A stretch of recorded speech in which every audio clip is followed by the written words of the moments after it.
एक समय की बात है।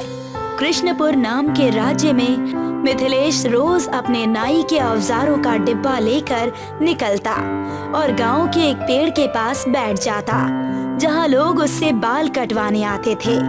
आज राजा का एक दूत आया और उससे कहने लगा, क्या मिथिलेश नाई तुम ही हो? हाँ भैया, मैं ही हूँ। बताइए किस तरह के बाल काटने हैं? मुझे नहीं कटाने, महाराज ने आदेश दिया था कि राज्य में सबसे प्रसिद्ध नाई को लेकर आऊं। ये तो मेरा सौभाग्य है जो मेरी कला को पहचान मिल रही है। बताइए कब आना है महाराज से मिलने? अभी चलो, महाराज की दाढ़ी और बाल जो काटने हैं। जी चलिए, चलता हूँ। दूत मिथिलेश को राजा के कमरे तक ले गए। राजा इंद्रजीत अपने कक्ष में बैठे थे और दूत को आता देख वो उससे कहते हैं, तो यही है इस राज्य के सबसे होनहार नाई? जी महाराज, लोग तो यही कहते हैं। ये तो आपका बड़प्पन है महाराज, पर मैं अपनी कला पर बहुत भरोसा करता हूँ। आओ तब मेरे बाल और दाढ़ी काट दो, लेकिन याद रखना, एक राजा पूरे राज्य का प्रतिनिधि होता है और इस कारण उसका मुख एक राजा की भांति दिखना भी चाहिए। मैं ध्यान रखूंगा महाराज। मिथिलेश राजा के बाल काटने लगता है और साथ ही उनसे कई सारी बातें भी करता है। राजा को मिथिलेश की बातें और उसका काम दोनों ही बहुत पसंद आता है। वाह, बहुत बढ़िया, तुम तो सचमुच बहुत ही उत्तम दर्जे के नाई हो। अब हर 15 दिनों में तुम यहाँ आ जाना और मेरे बालों को काट जाना। जो आज्ञा महाराज। ऐसे ही मिथिलेश कुछ ही महीनों में राजा का चहीता हो गया और बाल काटने के साथ साथ वो दरबार में भी बैठने लगा। ये बात मंत्री अंशुमन को पसंद नहीं आई। आज वो दरबार में मिथिलेश नाई के लिए एक षड्यंत्र रच कर आया था। महाराज की जय हो। आओ अंशुमन, आज कौन सी नई बात लेकर आए हो मनोरंजन के लिए? जी, आज मैं एक बहुत ही खास सवाल लेकर आया हूँ। पूछो, सवाल क्या है? जी महाराज, पूछना ये चाहता था कि क्या आपकी दाढ़ी कोई छू सकता है, और यदि किसी ने छू ली तो उसके साथ क्या होगा? ये आप क्या कह रहे हैं? इसके लिए उसे कारागार में डाल दिया जाएगा। क्षमा करिएगा दूत जी, पर ऐसा एक व्यक्ति इस सभा में बैठा है, तो अब हम क्या करें महाराज? मैं आदेश देता हूँ कि उसे तुरंत कारागार में डाल दिया जाए। बताओ मंत्री, कौन है वो द्रोही? आपका नाई मिथिलेश। पर महाराज आदेश दे चुके हैं दूत, अब वो आदेश वापस नहीं ले सकते। मंत्री, तुमने तो इसे बड़ी ही गंभीर समस्या बना दी है। तुमने मुझे अपनी बातों में उलझाया है। मैंने ऐसा कुछ नहीं किया महाराज, एवं आपको भी हर आदेश से पहले थोड़ा सोच विचार करना चाहिए। महाराज काफी चिंतित हो जाते हैं। एक तरह उनकी पुष्टि न करने की गलती और दूसरी मंत्री को उलझा देने वाली बातें। महाराज, आप अपना आदेश वापस क्यों नहीं ले लेते? आप तो महाराज है ना। ये तुम क्या कह रहे हो? सोच लीजिए महाराज, ये आदेश आपके लिए जंजाल बन सकता है। क्या तुम महाराज को धमका रहे हो?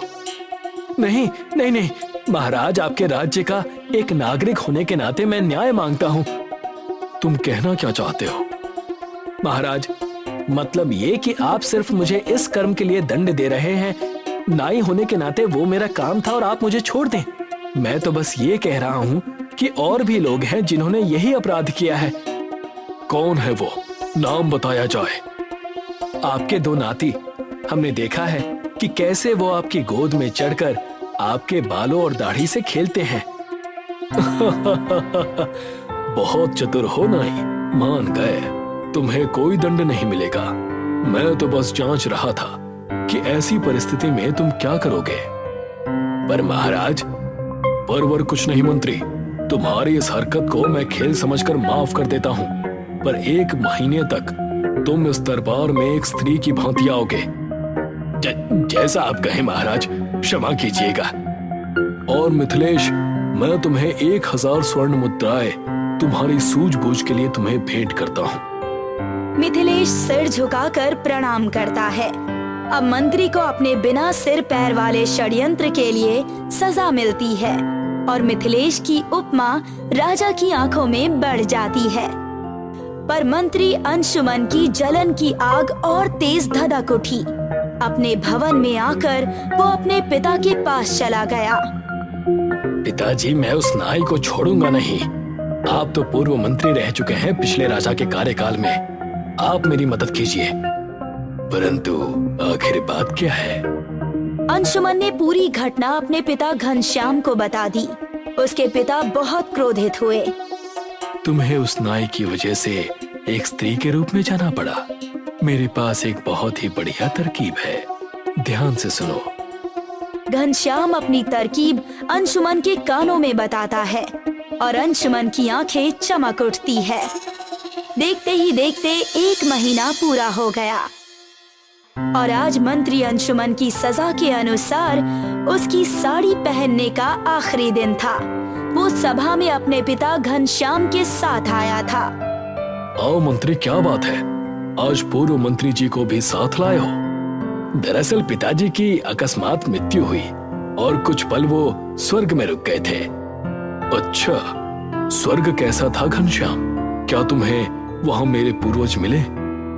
हाँ, बिल्कुल मिले। वो सब राजस्वी जीवन जी रहे हैं। खान पान भी वहाँ के अच्छे हैं, परंतु वो कुछ दुखी थे। मतलब क्या मुझसे कोई कमी रह गई इस राज्य को संभालने में, या कोई और बात है?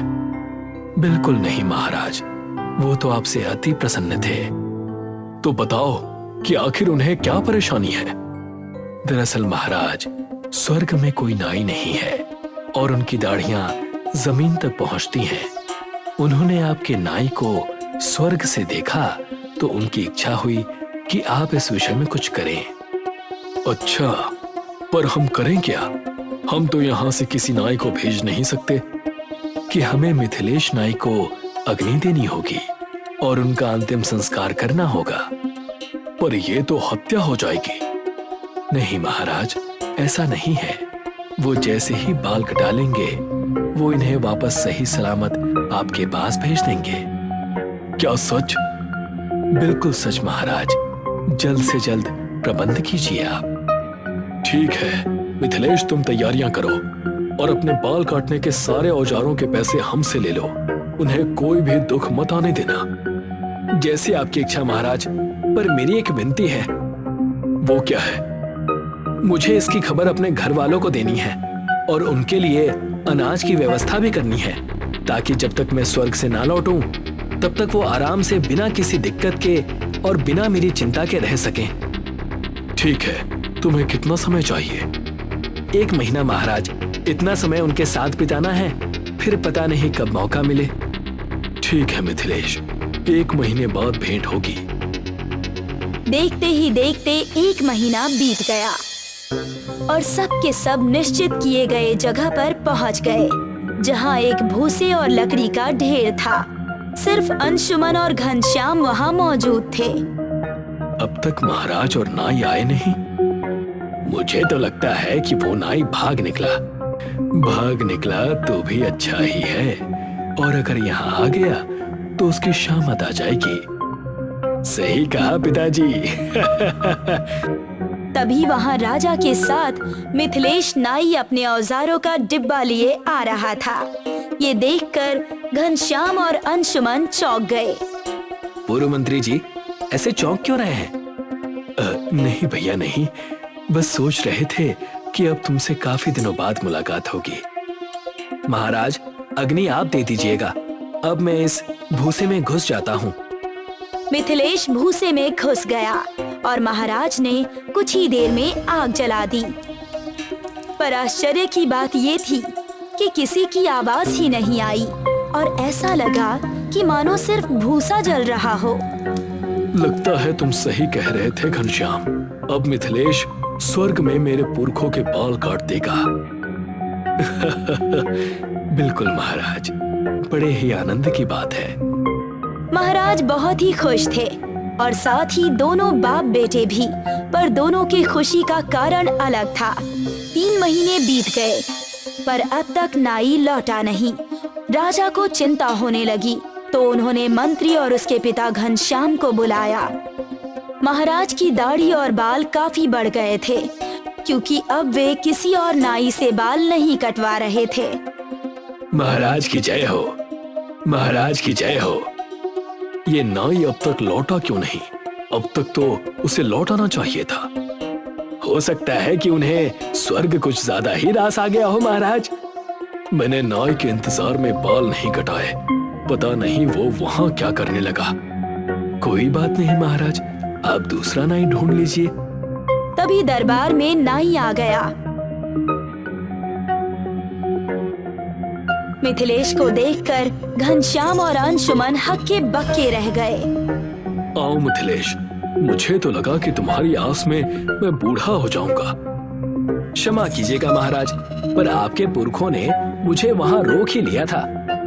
अच्छा, क्या हाल है वहां के? बताओ मिथिलेश। बहुत अच्छे हैं महाराज, उत्तम खाना, उत्तम बिस्तर। अब तो मैंने वहां सबको बाल भी काटना सिखा दिया है। अच्छा, हमें और बताओ स्वर्ग के बारे में। महाराज, वहां पर एक समस्या अवश्य थी। बताओ, क्या समस्या है उन्हें? मैं अभी ठीक किए देता हूँ। महाराज, दरअसल स्वर्ग के 2 मंत्रियों ने अभी हाल ही में धरती पर जन्म लिया है। उन्हें 2 चतुर और उनका मनोरंजन कर पाए ऐसे मंत्रियों की जरूरत है। उन्होंने पूर्व मंत्री घनश्याम की बहुत तारीफ की और उन्हें वापस स्वर्ग बुलाया है। अच्छा, और दूसरे मंत्री के लिए हम किसे भेजें? महाराज, उन्होंने स्वर्ग से अंशुमन जी को साड़ी पहने देखा और खूब हंसे। उन्होंने कहा कि इन्हें भी साथ भेज दीजिएगा आप। प्रबंध किया जाए, दोनों मंत्रियों को आज ही भेजा जाएगा। नहीं महाराज, हमें राज्य का कार्य भी तो देखना होगा। तुम उसकी चिंता ना करो, मैं और मिथिलेश सब देख लेंगे। और तुम्हारे परिवार में बस तुम दोनों ही हो, तो रुकने की कोई आवश्यकता है ही नहीं। तो आज ही तुम दोनों को स्वर्ग के लिए रवाना किया जाएगा। नहीं महाराज, नहीं, ऐसा ना कीजिए महाराज। मेरी कोई गलती नहीं है, सारी गलती पिताजी की है। उन्होंने ही मुझे ये सुझाव दिया था। अरे, तुम बेटे हो या दुश्मन, मिथिलेश से छुटकारा पाने तुम ही आए थे ना मेरे पास। ये तुम दोनों अचानक क्या कहने लगे? महाराज, वो ये दोनों क्या बताएंगे? मैं बताता हूँ महाराज। दरअसल स्वर्ग का कोई रास्ता है ही नहीं, और ना ही मैं कभी स्वर्ग में गया। इन्होंने षड्यंत्र रचा ताकि या तो मैं राज्य छोड़ दूं या फिर मारा जाऊं, लेकिन मैं भागा नहीं। 1 महीने के समय में भूसे की चिता के नीचे सुरंग खोद ली और वहां से भाग निकला। ये क्या नाटक लगा रखा है घनश्याम और अंशुमन? तुम दोनों को इसकी कड़ी सजा मिलेगी। मेरा और मेरे पुरखों का उपहास करने के लिए और मिथिलेश को मारने का षड्यंत्र रचने के लिए मैं तुम्हें आजीवन कारावास की सजा सुनाता हूँ। नहीं महाराज, नहीं महाराज। क्षमा महाराज, क्षमा। दोनों चिल्लाते रह गए, पर दोनों सैनिक उन दोनों को वहां से ले गए। मिथिलेश नाई की सूझबूझ ने राज्य से 2 भ्रष्ट व्यक्तियों को सजा दिलाई। चतुर नाई से खुश होकर राजा ने उसे कई रत्न और आभूषण दिए। इसके बाद से मिथिलेश राजा का एक बहुत बड़ा सहायक बन गया।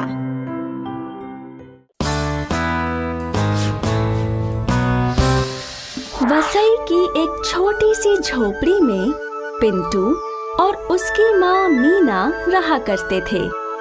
पिंटू के बाबा को गुजरे हुए कई साल हो गए थे। मीना दूसरों के घरों में बर्तन धोकर घर का खर्चा चलाया करती थी।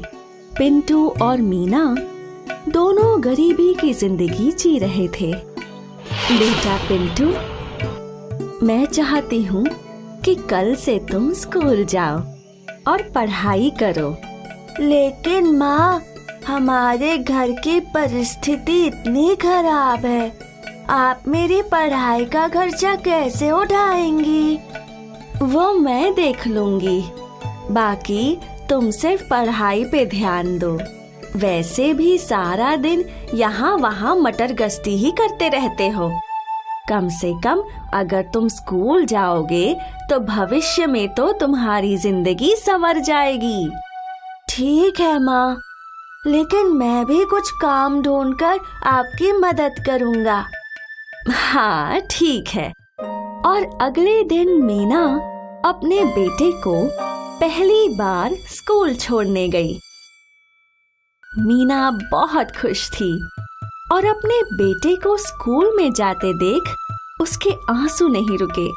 अब मीना ने और 2 घरों में काम करना शुरू कर दिया था। पिंटू स्कूल से लौटकर अपनी माँ मीना की राह देखने लगा। माँ को अब तक तो लौट आना चाहिए था। कहाँ रह गई माँ? पिंटू काफी देर तक राह देखता रहा और फिर मीना लौट आई। कहाँ रह गई थी आप? कुछ नहीं, मैं और 2 घरों में काम कर रही थी। और 2? हाँ, तेरी पढ़ाई के लिए। माँ, वैसे तेरे स्कूल का पहला दिन कैसा था? बहुत अच्छा था माँ। मेरे स्कूल में बहुत से बच्चे हैं। मैंने बहुत सारे दोस्त भी बनाए और हमारे मास्टर जी भी बहुत अच्छे हैं।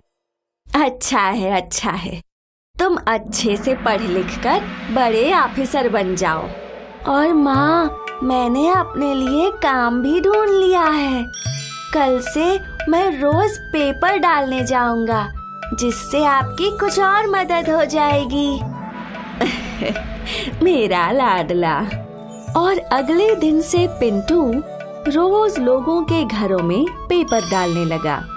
उसके बदले व्यापारी उसे कुछ पैसे दे दिया करता था और फिर घर लौटकर वो स्कूल के लिए तैयार हुआ करता था। और फिर मीना उसे स्कूल छोड़कर अपने काम पर चली जाया करती थी। कई दिनों तक ये सिलसिला चलता रहा। एक दिन पिंटू पेपर डाल ही रहा था जब वो व्यापारी के पास लौटा तो उसके पास एक पेपर बच गया था। साहब, आज एक पेपर ज्यादा आ गया था। ठीक है, ये पेपर तुम ही रख लो। पिंटू पेपर घर ले गया और वो उसमें छपे हुए शब्दों की पहेली को सुलझाने लगा। फिर स्कूल के रास्ते जाते वक्त वो एक न्यूज़पेपर के दफ्तर में रुका और उसने वो पहेली वाला पेपर उन्हें दे दिया और फिर रोज की तरह वो लोग स्कूल गए और मीना अपने काम पर चली गई। अब मीना एक घर के बाद दूसरे और फिर तीसरे घर में काम किया करती थी और पिंटू स्कूल के बाद पढ़ाई करता था। फिर अपने घर की साफ सफाई करके अपनी माँ के लौटने का इंतजार किया करता था। 15 दिन बाद जब पिंटू अपने स्कूल में था तो पिंटू के मास्टर जी के साथ एक ऑफिसर आए। यही है पिंटू? तो वो तुम हो जिसने वो पहेली का हल किया था? जी सर। तुम बहुत ही बुद्धिमान हो। उस दिन की वो पहेली सिर्फ तुम अकेले ही हल कर पाए थे और इसलिए हमारी कंपनी ने ये निर्णय लिया है कि वो तुम जैसे बुद्धिमान बच्चे की पढ़ाई का खर्च उठाएगी। ये सुनकर पिंटू बहुत खुश हुआ। स्कूल के बाद वो घर पहुंचा और आज वो अपनी माँ का बड़ी ही बेसब्री से इंतजार कर रहा था। और आज जैसे ही मीना घर लौटी, पिंटू ने अपनी माँ को गले लगाया। माँ, माँ, माँ। अरे क्या हुआ? माँ, अब से आपको ज्यादा काम नहीं करना पड़ेगा। और वो क्यों? क्योंकि वो पेपर वाली कंपनी वालों ने मुझे स्कॉलरशिप दी है। मतलब अब से मेरी पूरी पढ़ाई का खर्चा वो संभालेंगे। मीना भावुक हो गई। उसने पिंटू को गले लगाया और फूट फूट कर रोने लगी। ये कहानी हमें ये सिखाती है कि मेहनत हमेशा रंग लाती है। ये स्कॉलरशिप मीना और पिंटू की कड़ी मेहनत का ही फल था।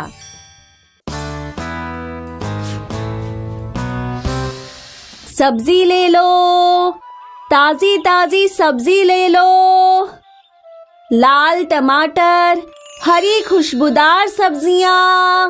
मीरा गांव-गांव घूम-घूम कर सब्जियां बेचा करती थी। रोज गांव में घूमते वक्त उसकी नजर एक सब्जियों के बगीचे पे पड़ा करती थी। कितने वर्ष हो गए मैं ये सब्जियों का बगीचा देख ही रही हूँ। मीरा का सपना था कि वो उस बगीचे को खरीद ले और वहाँ खुद ही सब्जियां उगाए, लेकिन मीरा की परिस्थिति उसका साथ नहीं देती थी।